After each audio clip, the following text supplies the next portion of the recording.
কোরআনে একমাত্র কোন জিনিস বেশি চাইতে বলা হয়েছে?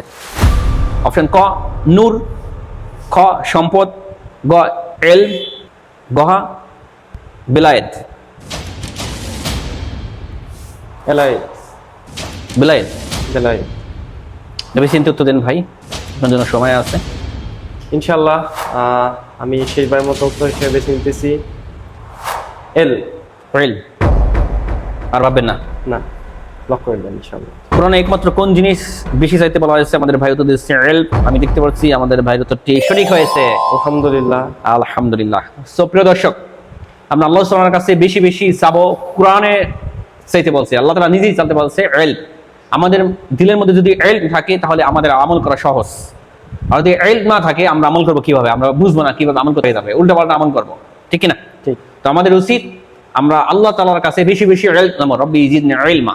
আল্লাহ তাআলা তুমি আমাদেরকে বেশি বেশি ইলম দান করো। রব্বি ইশরাহ লি সাদরি ওয়া ইয়াসসির লি আমরি আহলুল উকদাতাম মিন লিসানি ইয়াফকাহু কওলি।